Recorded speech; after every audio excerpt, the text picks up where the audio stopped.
Hello guys, welcome to English Veronika, and today we are going to talk about 52 common English expressions. Some of them are going to be only informal and some of them can be used in different situations. So let's start with informal phrases. The first phrase is, "That's legit." We're in a relationship. It's legit. You probably have heard it in some movies. Legit is a short form of legitimate, which means legal, but it also can mean reasonable or acceptable. For example, you can say customers' complaints were legitimate. It means they were reasonable. That's legit is a very informal phrase. It's a slang which means cool, awesome, amazing. For example, your outfit is legit. You never know. You want my job? You never know.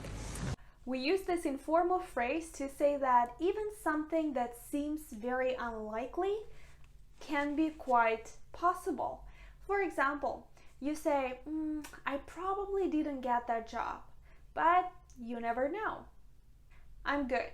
This phrase looks very simple, but it might be tricky. What do you think it means? Does it mean that I'm fine? Or maybe it means that I'm a good person? No, actually, I'm good means I've had enough and I don't want any more. Imagine you go to a restaurant and the waiter asks you, would you like some more coffee? And you say, oh, I'm good. It means that you've had enough and you don't want any more. This is an American English phrase. Just a hunch. How can you be so sure? Oh, it's just a hunch.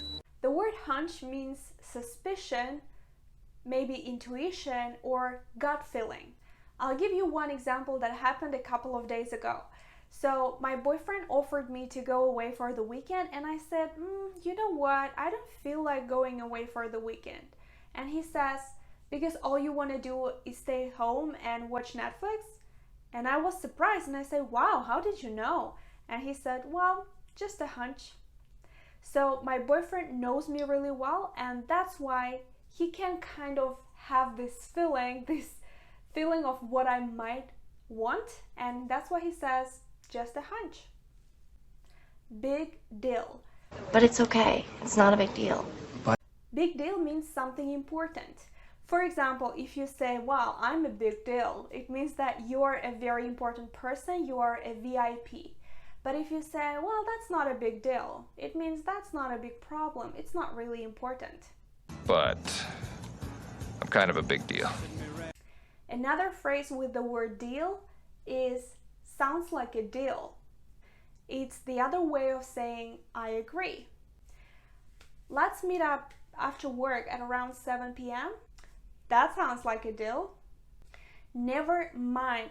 You know what? Never mind. Is another very common American English expression, which means don't worry about it, or forget it, or I don't want to talk about it. Imagine a situation. Your boyfriend or your girlfriend comes home and asks you, did you walk the dog? And you say, oh, I forgot. And he says, oh, well, never mind, I'll do it for you. Fair enough. I'm sure she's hungry after her travels. Fair enough. A bit peckish myself. The word fair means reasonable or acceptable. So if your friend says that he cannot come to the party because he works next day, this sounds kind of reasonable and understandable. So you can say, well, fair enough. Hang tight. Hang tight, guys. Dinner's coming. This is an informal way of saying, wait, don't do anything until I come. Imagine your friend got into an accident and he or she doesn't know what to do, and you call her and you say, hang tight, I'm coming. I don't buy it is another way of saying I don't believe in that. My best friend promises to quit smoking, but I don't buy it. Have the guts. Guts is actually the stomach area, but when we say, oh, you have the guts, it means that you are very brave and you have a lot of courage. Example, you're complaining about your job all the time, but you don't have guts to quit it. How come? How come? Because I need the money. This is an American English phrase and it means how did it happen? or why. Go for it is another American English phrase which means do it, you can do it. I want to get a tattoo. Go for it. In the first place. I'm gonna do what I should have done in the first place. This phrase means in the beginning. Example, you shouldn't have lent him money in the first place. Now and then or every now and then, which means sometimes and once in a while. Here's an example. Do you play sports? Well, not really often, every now and then. Sooner or later means eventually, in the end. We will find a solution to this problem sooner or later. To get the hang of it. It'll take you a while to get the hang of it. This is an informal way of saying to learn.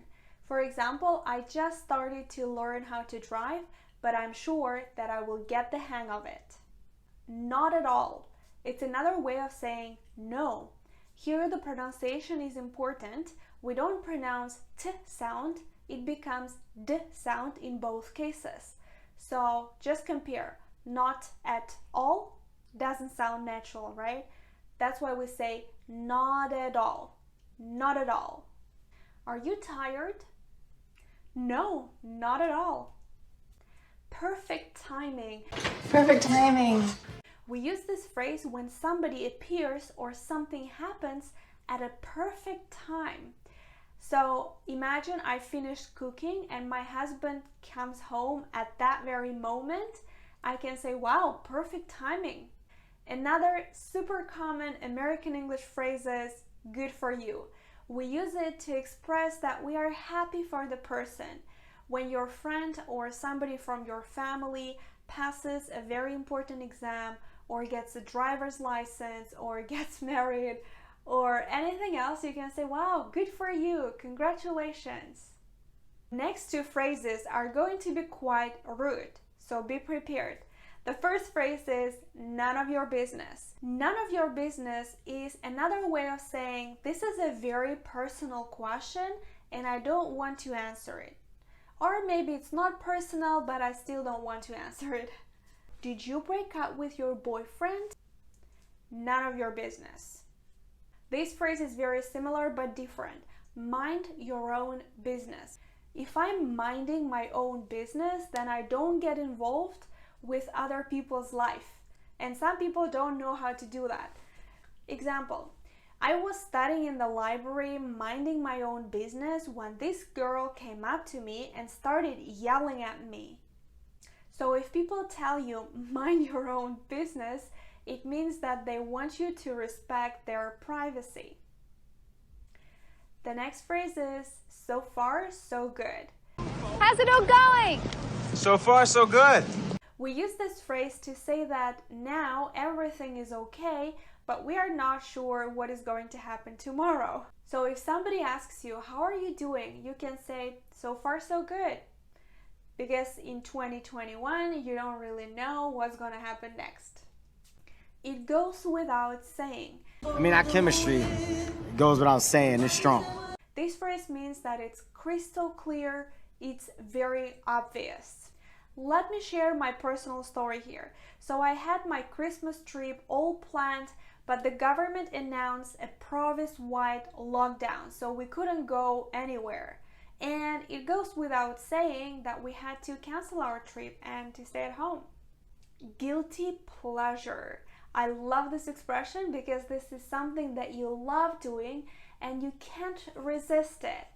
But you don't want other people to know about it because maybe it's something that you're ashamed of, or maybe this is something embarrassing. For example, I really love chocolate croissants. But eating chocolate croissants every time is not healthy. So this is my guilty pleasure. I can say chocolate croissants are my guilty pleasure. Another guilty pleasure that I have is watching soap operas. I know, this is not really good. But I'm sure I'm not the only one who has guilty pleasures. So let me know in the comments what is your guilty pleasure and make me feel better. Blow off steam or let off steam. steam. The purpose is to get you to blow off some steam. We use these expressions when we are really angry and we want to get rid of those negative emotions. And people blow off steam in different ways. Me, I love going to the gym and I love taking a nap. I would really like to know some other ways to blow off steam. So if you put that in the comments, that would help me a lot. Please, healthy ways of blowing off steam. To give somebody the benefit of the doubt. So I'm asking, Mom, will you try to give him the benefit of the doubt? Means to trust the person even though you're not completely sure that that's true. Here is a situation. Your boyfriend invites you out and then doesn't show up on a date. And he calls you 2 days later and says that he had been really busy at work and that's why he couldn't come. So now, if you trust your boyfriend, you can give him the benefit of the doubt.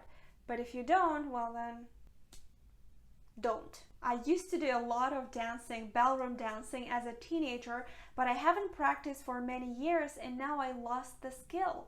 So in this situation, I can say, I lost my touch. It's a small world. Oh man, it's a small world. When you meet somebody that you haven't seen for a long time and you didn't expect to see the person, you can say, wow, that's a small world. What's the catch? We use this phrase when something is too good to be true. Recently, we started looking for a new apartment and usually the price in Toronto is around $1,800.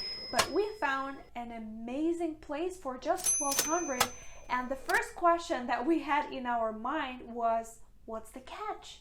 Because the price was really low and it looked beautiful. So that was too good to be true. Better safe than sorry. You never know, better safe than sorry. This phrase means that it's better to take extra precautions, it's better to be extra careful in order to avoid some risks. Nowadays, wearing a mask is absolutely necessary because it's better to be safe than sorry. So on and so forth. When you are listing different items and you don't want to name every single of it, you can use this phrase. Example, when we talk to my parents, usually we are talking about money, about my job, about my family, and so on and so forth. Take a shortcut. Find an easy way to do something. When you're learning a language, you can't take any shortcuts. Just for the record. Just for the record, I regret nothing. This phrase means the same as so that you know. When you want the person to remember a certain piece of information or you want to emphasize it and say so that you know, you can say just for the record.